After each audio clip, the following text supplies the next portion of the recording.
8 के बराबर। आगे बढ़ते जरा। And the probability that none of that is 3 by 8। अच्छा एक काम करते हैं बाबू, अपने सुविधा के लिए अपनी सुविधा हम चीजें अच्छे से समझ पाए, हम ऐसा करते हैं कि पी ए को x से रिप्रेजेंट करते हैं और पी बी को y से रिप्रेजेंट करते हैं। हम बोलते हैं कि पी ए को हम x लिखेंगे और पी बी को y लिखेंगे, ठीक है? कोई इसमें दिक्कत होनी चाहिए, इसमें दिक्कत होनी चाहिए। हमें क्या फाइंड करना है? Find the probability of occurrence of, हमें x की वैल्यू फाइंड करनी है, यही बात है ना? हम यहां से बोल सकते हैं क्या, हम यहां से बोल सकते हैं कि y is equal to 1 upon में 8x। आई डोंट थिंक किसी को दिक्कत होगी इसमें। अब the probability that none of them occur, none of them अकर का मतलब क्या? आपको नन ऑफ देम अकर का मतलब P A complement intersection B complement, इसका मतलब यही है P A complement intersection B complement. तो इसका क्या मतलब हो जाएगा? इसका मतलब हो जाएगा P A complement into P B complement. कल आपको बताया था ये बात कि अगर a एंड b इंडिपेंडेंट है तो a complement b complement intersection होंगे, इंडिपेंडेंट होंगे, a कॉम्प्लीमेंट और b इंडिपेंडेंट होंगे, जितने पॉसिबल पेयर बनेंगे सबके सब इंडिपेंडेंट के क्राइटेरिया को सैटिस्फाई करेंगे। यहां पर वो क्या बोल सकते हैं कि P A complement is nothing but 1 minus x and pb complement is nothing but 1 minus y। इसकी वैल्यू मैंने कितने 3 by 8 के बराबर। अच्छा y की वैल्यू तो कुछ निकाली हमने, y की वैल्यू हमने कितनी निकाली? 1 upon में 8x, 1 upon में 8x। हम वो वैल्यू यहां पे सब्स्टिट्यूट करके क्या दिक्कत होगी? दिक्कत नहीं होगी, वही करते हैं। हमने निकाला कि 3 by 8 is equals to 1 minus x upon में 1 minus y का मतलब क्या होगा? 1 minus 1 upon में 8x का मतलब ये हुआ, करेक्ट? देखते हैं आगे कुछ सॉल्व हो जाए तो 3 by 8 is equals to 1 minus x, common LCM यहां पे 8x minus 1, 8 से 8 गया, क्रॉस मल्टीप्लाई हमने कर दिया बाबू तो 3x is equals to 1 into 8x, simply 8x, 1 into minus 1 minus x into 8x, minus का 8x square plus का x, यही होगा, बिल्कुल यही होगा सर। अगर हम सबको उठा के लेफ्ट हैंड साइड में लाते हैं, अगर हम सबको उठा के लेफ्ट हैंड साइड में ले आए, क्या हो जाएगा? ये minus 8x square बन जाएगा क्या? plus का 8x square, 8x plus 1 9x, इधर आपके पास क्या 3x, 3x minus 9x क्या हो जाएगा? minus का 6x, और ये minus minus plus का 1, this is equals to 0। बड़ी की क्वेश्चन ऐसे ही बनेगा। अब अगर ये बड़ी की क्वेश्चन बना तो हम मेथड स्प्लिट लगा सकते हो, इसे लिख सकते हैं क्या कि 8x square minus 4x minus 2x plus 1 is equals to 0। x की वैल्यू क्या होगी? 1/4 के बराबर। एक ये वैल्यू हो सकती है, और अगर हमने लिखा ऑप्शन में केवल लिखी वैल्यू तो हम अल्फा को मार्क करेंगे। अब ये उस लेवल के सवाल है, मैं सीधा बोलता हूं, सॉरी की चीज आपको करा रहा हूं, ये सॉरी में कराया जाता है तो मैं जान के हैरानी होगी कि ये सवाल इंजीनियरिंग एंट्रेंस में पूछा गया था, ये सवाल इंजीनियरिंग एंट्रेंस में पूछा हुआ है। तो ऐसी चीजें, ऐसे सवाल तो मैं आपको यहां पे कराता रहूंगा। अगर पढ़ना चाहते हैं तो ऑब्वियसली मजा आएगा, नहीं पढ़ना चाहते आपको लगेगा क्या पढ़ रहे हैं, क्या पढ़ रहे हैं, बच्चों वाले सवाल करने का मन होगा तो यहां तो वेरी गुड 70.72%। और किसका ज्यादा बाबू? परम्यूटेशन कॉम्बिनेशन का ज्यादा। ये सवाल परम्यूटेशन कॉम्बिनेशन में ज्यादा है। बोला क्या चांस क्या है या प्रोबेबिलिटी क्या है कि वोवेल सेपरेटेड होंगे? वोवेल सेपरेटेड, क्या हम यहां पे नेगेटिव वैल्यूज ले सकते हैं? क्या बाबू हम यहां पे नेगेटिव वैल्यूज ले सकते हैं? सोचो जरा, नेगेटिव वैल्यूज दिखाया तो सवाल हमसे बोला गया था chance that vowels are separated. हम ना पहले तो लिखते हैं total possible arrangement, total possible arrangement की अगर मैं बात करूं, टोटल पॉसिबल अरेंजमेंट की बात करूं, परम्यूटेशन कॉम्बिनेशन आपको सिखाया था कितने लेटर्स हैं? 1 2 3 4 5 6। तो भैया यहां पे आ गया आपका 6 फैक्टोरियल, परंतु r 3 बार आया है तो डिवाइड में आएगा 3 फैक्टोरियल, o 2 बार आया है तो डिवाइड में आएगा 2 फैक्टोरियल। इसको हम क्या लिख सकते हैं? 6 5 4, 3 लिखने के जरूरत है, नीचे में 2 फैक्टोरियल की वैल्यू 2 से ये 2 बार में 6 5 30 30 दूनी 60। This is total possible arrangement, ये टोटल पॉसिबल अरेंजमेंट। हम दूसरा केस लिखते हैं बिल्कुल इसका उल्टा, यहां लिखा हुआ वोवेल्स आर सेपरेटेड, तो हमने क्या कर दिया? एक इवेंट बनाया, ई करके इवेंट बनाया, क्या? Arrangements when vowels are together. अगर रिपीट कर रहे हो तो उतनी वोवेल से डिवाइड कर देते जितनी जितनी रिपीट कर रहे हो, वोवेल नहीं कुछ भी रिपीट कर रहे हो बस। Arrangements when vowels are together, अगर वोवेल साथ में है तो कितने टोटल पॉसिबल अरेंजमेंट? ठीक है भैया, वोवेल साथ में ये चीज आपको सिखाई थी, ये चीज आपको परम्यूटेशन कॉम्बिनेशन में सिखाया था मैंने कि अगर किसी पार्टिकुलर चीजों को साथ में रखना है तो क्या करते हैं कि हम पोर्ट्रेट में बंद करते हैं और उनको एक एंटिटी के तौर पे हम काउंट करेंगे। तो हमने क्या देखा कि यहां पे दो वोवेल है, दोनों के दोनों ही ओ है, दोनों के दोनों ही ओ है। जहां पर हमारे पास 6 लेटर्स अरेंज करने के लिए हमारे पास कितने लेटर बचेंगे? 1 2 3 4, ओ को छोड़ दिए 5, हमारे पास टोटल पॉसिबल अरेंजमेंट हो जाएंगे 5 फैक्टोरियल। r अभी भी 3 बार है तो 3 फैक्टोरियल। अब बोलोगे अगर आपने परम्यूटेशन कॉम्बिनेशन पढ़ा तभी आपके जहन में सवाल आएगा कि भैया ओ भी तो खुद में दो तरीके से अरेंज कर सकते हैं, तो 2 फैक्टोरियल मल्टीप्लाई कर दीजिए। लेकिन वो एक बात बताइए, ओ तो ओ है ना, अगर मैं ऐसे ऐसे लिखूं, आप बोलोगे ये ओ इधर है, ओ तो दोनों साइड ओ ही दिखेगा, ओ तो दोनों साइड ओ ही दिखेगा। अगर दो डिफरेंट वोवेल्स होते हैं, अगर दो डिफरेंट वोवेल्स होते हैं वैसे परिस्थिति में हमें 2 फैक्टोरियल से मल्टीप्लाई करना पड़ता, लेकिन यहां पे हमें वो करने की आवश्यकता पता ही नहीं है। क्या ये बात समझ में आ गई आपको? तो सिंपली 5 फैक्टोरियल अपॉन 3 फैक्टोरियल, यानी कि 5 4 3 फैक्टोरियल वैल्यू कितनी आ गई? 20 के बराबर। अब अगर मैं पीई की बात करता हूं, प्रोबेबिलिटी ऑफ इवेंट ई, जब सारे वोवेल साथ में, probability of event E when सारे वोवेल साथ में है तो आंसर क्या हो जाएगा बाबू? 20 अपॉन में 60, that is 1/3। But this is not the answer, but this is not at all the answer. सवाल क्या पूछा गया था? सवाल में वोवेल्स आर सेपरेटेड, मतलब हमें पीई कॉम्प्लीमेंट चाहिए। पीई कॉम्प्लीमेंट की अगर मैं बात करूंगा तो पीई कॉम्प्लीमेंट क्या हो जाएगा मेरे भाई? 1 minus 1/3 यानी कि 2/3 will be the answer, this will be the answer. Bravo, क्या ये बात आपको समझ में? बहुत बच्चों ने पहले आंसर दे दिया। 6 व्हाइट है और 9 ब्लैक सॉक्स है, सॉक्स इसमें लिखा है दोस्तों, ध्यान मत दीजिए। 2 successive draws of 4 socks are made without replacement. अब अगेन ये बड़ा पॉइंट मिला, क्या लिखा हुआ है? Without replacement. इस चीज में ध्यान देना जरूरी है, क्या लिखा हुआ? Without replacement. विदाउट रिप्लेसमेंट मतलब क्या हुआ कि एक बार डब्बे में हाथ डालते हैं, कुछ मोजे आपने बाहर निकाले, अब वो मोजा वापस डब्बे में नहीं आ रहा है, अब वो मोजा वापस डब्बे में नहीं जा रहा है, आपने वो मोजे जो स्टार्टिंग में निकाले थे वो निकाल के साइड कर दिए, फिर आप दूसरी बार हाथ डाल रहे हैं और फिर कुछ मोजे निकाल रहे हैं। This is the thing, this is the meaning of without replacement. The probability that the first draw is all the white socks and the second draw is all the black socks. पहली चीज बाबू, अगर मैं ऐसा करता हूं, एक even लिखता हूं, सॉक्स इसमें लिखा है दोस्तों, ध्यान मत दीजिएगा,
मतलब एलिमेंट इवेंट नीचे सैंपल स्पेस, पूरा सैंपल स्पेस कितने का है, पूरा सैंपल स्पेस कितने का है 15 है पूरे सैंपल स्पेस में, डिवाइड बाय 4 लिखाने 15 में से, और लिखाने कैसे वाई डिवाइड, और दूसरे में 11 है, 11 में से सारे कार्य लिखानी है, ऐसा है इसका फॉर्मूला लगा है वही वाला पहला प्रोबेबिलिटी का। 11C4 इन्हीं चीजों में ध्यान देना है। होगा जब दोनों ड्रॉ हो गए, अभी तक ये सेपरेटली मैंने काम करने के काम कब होगा जब दोनों ड्रॉ हो गए, दोनों बार हमने आगे निकाल लिया, तो एक्चुअल आंसर क्या हो जाएगा होगा P E1 into P E2, this is answer, that is 6C4 upon में 15C4 into 9C4 अपॉन में 11C4, दिस इज आंसर। अब कैलकुलेट करते हैं, देखते हैं कैलकुलेशन थोड़ा सा बड़ा आएगा पर कोई बात नहीं। हाँ, इसमें क्या लिख सकते हैं 6 5 4 लिखने की जरूरत नहीं है, 4 फैक्टोरियल कर जाएगा अपॉन में 2 फैक्टोरियल। 15C4 को हम क्या लिखते हैं 15 14 या 15 14 13 12, 11 लिखने की जरूरत नहीं, कट जाएगा। इसके डिनोमिनेटर में 4 3 2 1 इनटू 9 की बात करेंगे तो 9 8 7 6 5 फैक्टोरियल कट जाएगा। डिनोमिनेटर में क्या होगा 4 3 2 1। 11 की बात करते हैं तो 11 10 9 8 7 लिखने की जरूरत है, नीचे में क्या आएगा 4 3 2 1, इससे ये पूरा कट जाएगा, इससे पूरा कट जाएगा। ठीक है, अब देखो धागा क्या करता है, 2 से 3 बार में हम इसे काट सकते हैं, शर्तियां 12 हम इसे काट सकते हैं, 2 से 7 बार में हम इसे काट सकते हैं। ठीक है, तो साफ सुथरा लिख लिया बची हुई चीजों को ताकि वापस काटा कुटी स्टार्ट करें, साफ सुथरा लिखते हैं वापस काटा कुटी स्टार्ट करें। यहां बचा ओनली 5, यहां बचा ओनली 5, हमने लिखा 5 अपॉन इधर क्या बचा हुआ 15 गुना 7 गुना 13 लिख दिया हमने, 15 into 7 into 13 into इधर देखिए तो क्या बचा 9876, पूरा इसका बचा हुआ हमने कटाया नहीं अभी 9876। डिनोमिनेटर में क्या बचा है 11 10 9 8, 11 10 9 8। अब देखिए क्या क्या कट सकता है, 3 भी 3 नहीं बचा हुआ, अब 5 गुना 3 बचा हुआ, चलिए वेरी गुड, अच्छा याद दिलाया, 3 बचा हुआ, 9 8 9 8 कट गया, 7 7 कट गया। ठीक है, और क्या कटा हुआ 5 3 कट गया, 3 3 कट गया, और कुछ कटेगा बिल्कुल कटेगा। अभी तो तुम्हारा कटा बाकी है वो भी कटेगा, वो तो बाद में कट जाएगा सही टाइम पे। 2 से 3 बार में 2 से 5 बार में अब कुछ नहीं कट रहा है, अब कुछ नहीं कट रहा भैया। अब हम क्या लिख सकते हैं, हम ये सिंपल लिख सकते हैं कि 3 अपॉन में 13 बचे 65 गुना 11, 65 गुना 11 करेंगे तो 3 अपॉन में 11 बचे 55 के 5 यानी 5 11 से 66 5 71, 3 अपॉन में 715, this will be the answer, 3 upon में 715, this will be the answer, that is option number C. यहाँ पर कॉम्बिनेशन इसलिए लगा है क्योंकि इस क्वेश्चन में ये जरूरी नहीं है कि सीक्वेंस मैटर करे।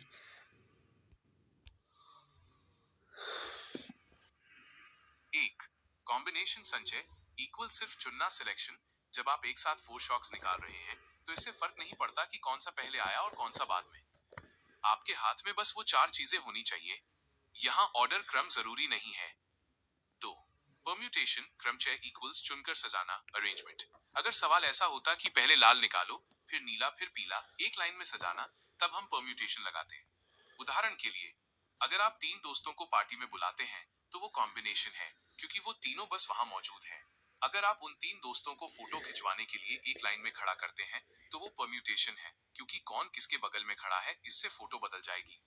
आपके सवाल में चूंकि आप 4 शॉक्स का एक पूरा सेट ग्रुप उठा रहे हैं इसलिए यहाँ सिर्फ कॉम्बिनेशन ऑन कैरेट NC_R का इस्तेमाल होगा।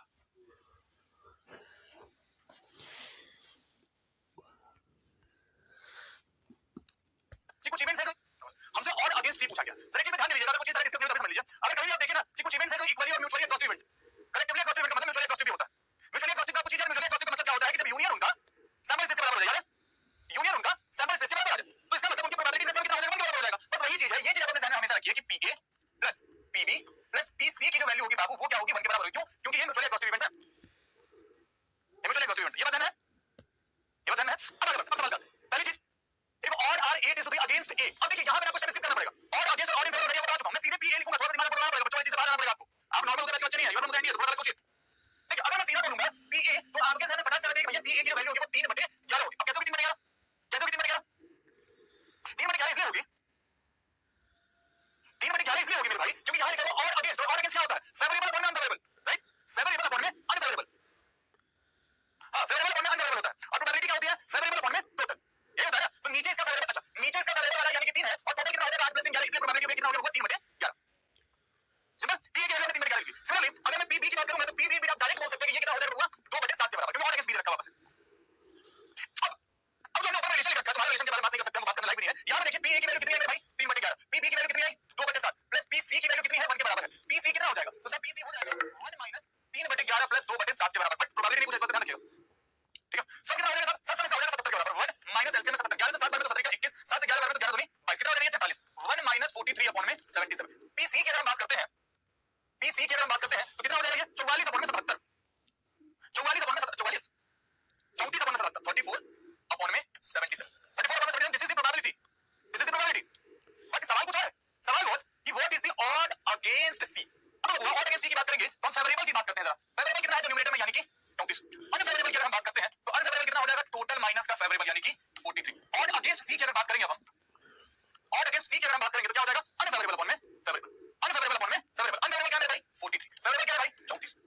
this will be the answer. This will be the answer. 40 will be the answer.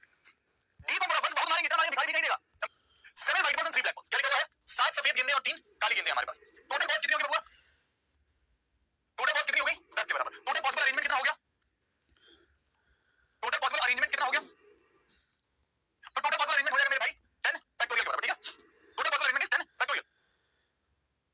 अब आगे बात समझिए. बोला क्या था कि if they are placed randomly in a row, the probability that no two balls are placed adjacently. Black ball साथ में, दो ब्लैक बॉल साथ में नहीं होनी चाहिए. ऐसा क्या सवाल हमने नहीं कराया? एक बार तुम रिपीट करिए. इतना थप्पड़ मारेगा तो मूर्ख को क्या है? थप्पड़ मारेंगे 10 और गिनेंगे और ऐसे करके 10 थप्पड़ मारेंगे. तुम गिनोगे कितना थप्पड़ मारे? अभी सॉल्व करवाए नहीं. रिपीट करिए. नशा हो जाए भाई चौहान. एक लाइन लिखा है अभी. ध्यान से देखो. टोटल बॉल्स हमारे पास 10 होते. टोटल बॉल्स अरेंजमेंट कितना हो गया? 10 फैक्टोरियल के बराबर. अब अगर बात करेंगे सवाल क्या बोला गया है? सवाल बोला गया कि ब्लैक बॉल साथ में नहीं होनी चाहिए. This was the question. Black ball साथ में नहीं होनी चाहिए.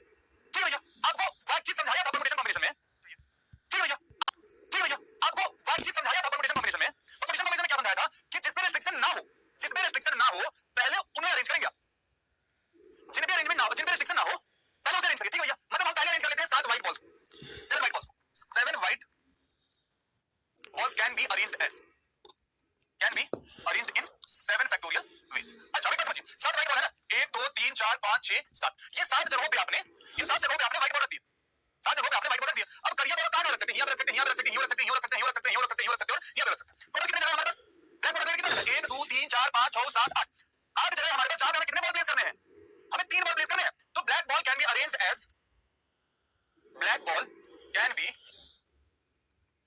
in 8p3 ways. अब ये चीजें आपको सिखाई थी कहां पे? परमुटेशन कॉम्बिनेशन में. वो एग्जांपल याद है? बनाना वाला भी है एन याद है? बनाना वाला एक सवाल करा था हमने परमुटेशन कॉम्बिनेशन में. उसी में बेस है. अब अगर प्रोबेबिलिटी की बात करेंगे तो प्रोबेबिलिटी क्या हो जाएगा? सारा प्रोबेबिलिटी हो जाएगा 7 फैक्टोरियल into 8p3 अपॉन में 10 फैक्टोरियल. ये हो जाएगा. ये हो जाएगा. तो हमने इसको लिखा 7 फैक्टोरियल 8p3 को हम क्या लिख सकते हैं? 8 7 6. 8 7 6 5 फैक्टोरियल कट जाएगा ना. लिखने की जरूरत है नहीं. नीचे में 10 फैक्टोरियल हम क्या लिख सकते हैं? 10 9 8 into 7 फैक्टोरियल. ये इससे कट गया. 8 यहां से कट गया. 3 से 2 बार में, 3 से 3 बार में, 2 से 5 बार में. फाइनल वैल्यू न्यूमरेटर में 7 बचे, डिनोमिनेटर में 15 बचा. प्रोबेबिलिटी 7/50. 7/50 का होल विधि आंसर. बिल्कुल इजी. हरे राम. वही वाला फॉर्मूला लग गया है. Total number of available outcome upon total number of outcome. There were 3 black balls. तो अगर हम ऐसा करते हैं कॉम्बिनेशन लगा के अरेंजमेंट की बात हो रही है ना बुआ. ध्यान सुनिए. जब हम नेगेटिव अप्रोच की बात करते हैं तो नेगेटिव अप्रोच में आप क्या करेंगे? आप एक बार तीनों बॉल को साथ में रख लेंगे. एंड 220 रखने के बाद तुम इस बैच में करके रखो. हैं? जब आप ये 3 ब्लैक बॉल्स को एक साथ रख लेते हैं तो नेगेटिव अप्रोच से आप वो केसेस फाइंड कर रहे हैं जब तीनों बॉल साथ में नहीं है. हमें तो 2 बॉल भी साथ नहीं चाहिए थी ना. गलती से भी दोनों बॉल साथ नहीं होनी चाहिए. यहां तो जब आप नेगेटिव अप्रोच लगाएंगे तो क्या करेगा? 3 बॉल साथ में नहीं है, 2 बॉल साथ में है तो गलत हो जाएगा. बनाना वाले भी सिंपली आपको समझाया था, सिंपली सिखाया था आपको. चलो अब हम सीखेंगे पत्ते खेलना. अरेंजमेंट वो लगता है परम्यूटेशन. ये तो मैंने पढ़ लिया पहले, बहुत अच्छी बता दिया. याद समझना कि हिंदी में ईट कुछ तो बोलते हैं. ईट बोलते हैं, पान पत्ता बोलते हैं, इसको दिल बोलते होंगे, शायद इसको कुछ बोलते होंगे. ब्लैक के दो पर स्पेस एंड क्लब्स, रेड के दो पर हार्ट्स एंड डायमंड्स. अब इसको कुछ और इंपॉर्टेंट चीज आपको ध्यान में रखनी है. ताश के पत्तों की सारी. ठीक है सर, ये सब तो 10th में पढ़ा था. ठीक है मत पढ़, छोड़ दो. तुम जाओ, तुम उसकी आंखें पढ़ो. जाओ तुम उसकी आंखें पढ़ो. तुम्हें अपने लिए नफरत साफ साफ दिखेगी उसमें.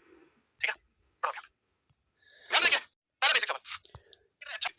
और टोटल कितना? 52. 26 और 52 कितना हो जाएगा? 1/2. सिंपल. पहला बेसिक सवाल. ठीक है, दूसरा जो स्टेप इसमें बेसिक सवाल पूछा सकता है. अगर ऐसा सवाल दे दे, अभी एक एक कार्ड ढूंढ नहीं करते हैं किंग के लिए. ठीक है, अगर मैं PA की बात करता हूं तो PA क्या हो जाएगा? सब PA हो जाएगा अपना वही 26 अपॉन में 52. कितना? 1/2. अगर मैं PB की बात करता हूं, तो टोटल किंग कितना है? तो सब टोटल किंग हमारे पास है 4. तो 4 अपॉन में 52. अभी इसको 1/2 छोड़ देते हैं. तो लेकिन सवाल क्या पूछा था? सब सवाल पूछा था PA यूनियन B कितना है? या तो किंग या तो red. This was the question. है एनडी 225 प्लस बात तो प्लीज आपको आशीर्वाद है. तुम देखा अगले एग्जाम में हमको समझ नहीं आता. तुम इस बैच में क्या करो मेरे को समझ नहीं आ रहा. हमसे सवाल पूछा PA यूनियन B कितना होता है? तो सब ये होता है PA.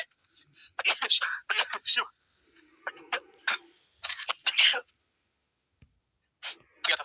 तो PA यूनियन B क्या होता है बाबू? तो PA यूनियन B हो जाता है PA प्लस PB माइनस का PA इंटरसेक्शन B के बराबर. हमें तो पहले PA इंटरसेक्शन B फाइंड करना पड़ेगा. करना पड़ेगा. ध्यान दीजिए. हाँ मैं okay don't worry. Thanks. PA हमने निकाला 26/52, PB हमने निकाला 4/52. अब अगर मैं यहां पे बोलता हूं PA इंटरसेक्शन B, तो PA इंटरसेक्शन B का मतलब क्या है? मैं उन कार्ड्स की बात कर रहा हूं मेरे भाई, मैं उन कार्ड्स की बात कर रहा हूं जो कि रेड भी है और किंग भी है. ऐसे तो कार्ड्स है ना. मेरे 2 कार्ड्स जो रेड भी है और किंग भी है. वेरी गुड सत्यम. जो रेड भी और किंग भी है तो वो कितना हो जाएगा? 2/52 के बराबर. अब PA की वैल्यू कितनी है मेरे भाई? 26/52. PB की वैल्यू कितनी आई? 4/52 माइनस 2/52. डिनोमिनेटर में आपका 52. 26 4 30 30 में से 2 गया 28. काट दे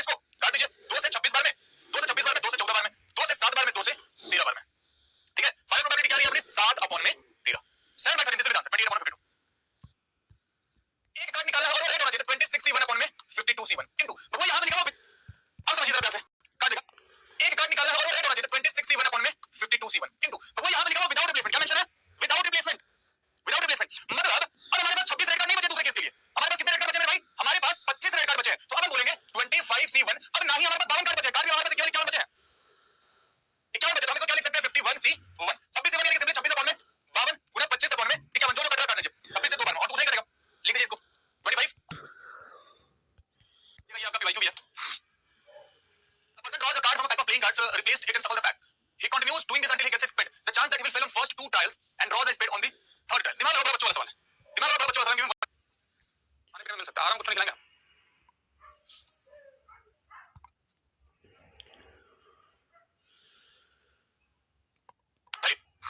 देखिए क्या हो गया है, स्पेड की बात करी गई है। अब अगर मैं बोलता हूं कि स्पेड आने की प्रोबेबिलिटी क्या है, टोटल कितने स्पेड है? टोटल स्पेड कितने हैं? टोटल स्पेड कितने हैं? तो सब टोटल स्पेड हमारे पास है 13। प्रोबेबिलिटी ऑफ गेटिंग स्पेड की अगर मैं बात करता हूं, मान लीजिए ई से रिप्रेजेंट कर देता हूं, तो कितना हो जाएगा? 13/52 यानी कि 1/4। और अगर मैं बोलता हूं पीई कॉम्प्लीमेंट, पीई कॉम्प्लीमेंट का मतलब क्या? नॉट गेटिंग स्पेड कितना हो जाएगा? 3/4। ये नॉट गेटिंग स्पेड का मतलब 3/4। आज समझिए ध्यान से, एग्जामिनर क्या बोला है? Replaces it and shuffle the pack, he continues doing this until he gets spade. The chance that he will fail in the first 2 trials and draw spade on the third trial. मतलब पहले 2 trial में उसका spade नहीं निकला। जब पहले 2 trial में spade नहीं निकला तो पहली बार की प्रोबेबिलिटी कितनी हो जाएगी बाबा? 3/4। हाथ डाला निकाला स्पेड नहीं है, वापस डिप में डाल दिया, वापस मतलब डिप में डाल दिया। दूसरी बार भी हाथ डाला निकाला स्पेड नहीं है, पर तीसरी बार में स्पेड निकल गया 1/4। तीसरे का 9 9 अपन में 16 16 64 9 अपन में 64। This is the answer, alpha will be the answer. Nails, 6 nails and 10 nuts. Half of the nails and half of the example आपको रेड और पिंक वाला कराया है ना, उसी वजह से एज इट इज। हम मिलेंगे बहुत जल्द अगली क्लास में, तब तक के लिए जहां हो हंसते रहो, खेलते रहो, मुस्कुराते रहो।